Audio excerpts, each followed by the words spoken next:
नमस्कार। आज हम रियलिटी को यानी एक है मॉडर्न साइंस और दूसरा है हजारों साल पुराना सांख्य दर्शन। और पता है सबसे कमाल की बात क्या है?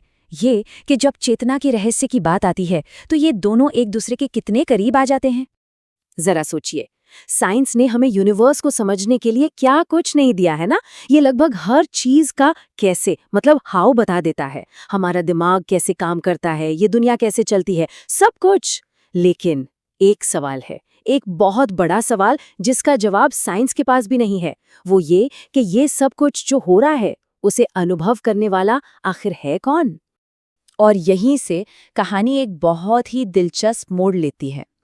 साइंस इस सवाल को the hard problem of consciousness कहता है। ये वो एक पहेली है जिसके सामने आज भी साइंस और फिलॉसफी दोनों ही खड़े हैं। लेकिन हजारों साल पहले, मतलब जब कोई मॉडर्न लैब नहीं थी, तब महर्षि कपिल ने इसी सवाल का जवाब देने के लिए एक तरह से कहें तो अस्तित्व का एक पूरा नक्शा बना दिया। इसी को हम सांख्य दर्शन कहते हैं। और याद रखिए, ये कोई धर्म या कहानी नहीं है, बल्कि एग्जिस्टेंस का यानी हमारे होने का एक बहुत ही सटीक विश्लेषण है। सांख्य का जो पूरा का पूरा ढांचा है ना, वो सिर्फ दो फंडामेंटल आइडियाज पे टिका है। चलिए समझते हैं कि ये क्या है। तो पहला है पुरुष। अब देखिए, यहाँ पुरुष का मतलब कोई आदमी या मेल नहीं है।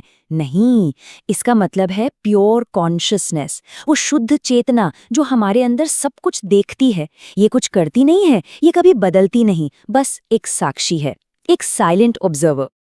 और दूसरा है प्रकृति। प्रकृति का मतलब सिर्फ जंगल या पेड़ पौधे नहीं है। सांख्य के हिसाब से प्रकृति वो सब कुछ है जिसे देखा जा सकता है, जिसे अनुभव किया जा सकता है।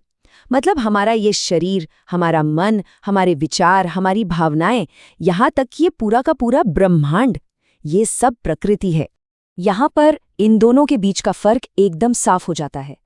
एक तरफ है पुरुष यानी शुद्ध चेतना जो हमेशा एक जैसी रहती है, और दूसरी तरफ है प्रकृति यानी मैटर और एनर्जी का खेल जो लगातार बदल रहा है हर पल, जैसे कोई डांस चल रहा हो। और ये नक्शा बड़ी खूबसूरती से दिखाता है कि कैसे ये पूरी दुनिया, ये पूरी सृष्टि बस इन्हीं दोनों के इंटरेक्शन से बनी है। पुरुष के प्रकाश में ही प्रकृति एक्टिव होती है और अनुभव की ये पूरी दुनिया हमारे सामने खड़ी कर देती है।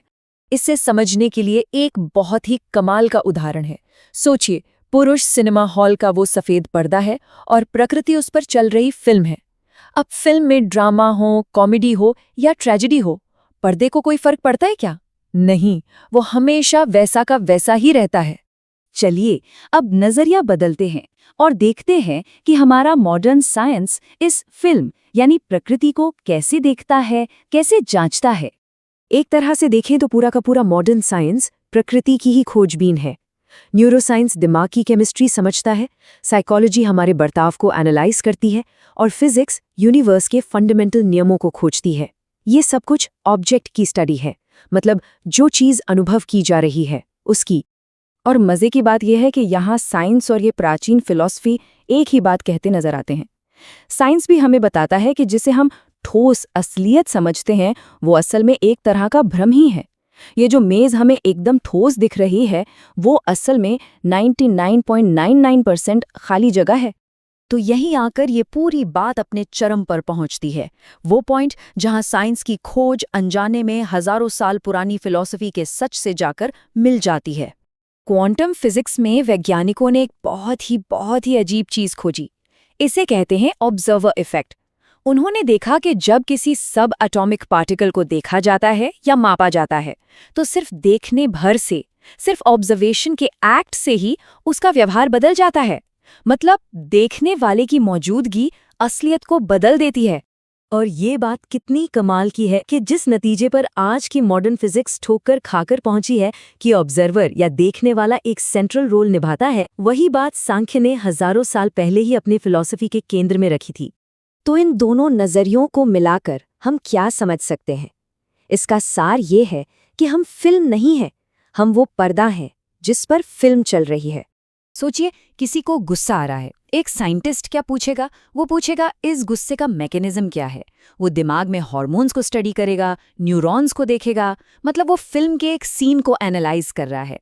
लेकिन सांख्य एकदम अलग सवाल पूछता है। उसे मैकेनिज्म में कोई दिलचस्पी नहीं है, वो पूछता है, इस गुस्से को जानने वाला कौन है? ये सवाल ध्यान को क्या हो रहा है से हटाकर कौन देख रहा है पर ले जाता है। तो संक्षेप में बात इतनी सी है, विज्ञान ऑब्जेक्ट की स्टडी करता है, फिल्म में क्या चल रहा है, और सांख्य सब्जेक्ट की खोज करता है, वो कौन है जो फिल्म देख रहा है। ये दोनों एक दूसरे के विरोधी नहीं हैं, बल्कि एक ही सिक्के के दो पहलू हैं। और सांख्य के अनुसार हमारे जीवन के सारे दुखों की जड़ बस एक ही है, एक गलत पहचान। ये दुख तब होता है जब पर्दा पुरुष खुद को फिल्म के सीन प्रकृति से जोड़ लेता है, जब वो साक्षी खुद को ही एक्टर समझने की भूल कर बैठता है। तो हम इस एक गहरे सवाल के साथ इस चर्चा को समाप्त करते हैं। अगर कोई असल में फिल्म नहीं बल्कि पर्दा है, तो फिर उसके दुखों का क्या मतलब रह जाता है? ये एक ऐसा सवाल है जो शायद हमारे अपने अनुभव को देखने का पूरा तरीका ही बदल दे।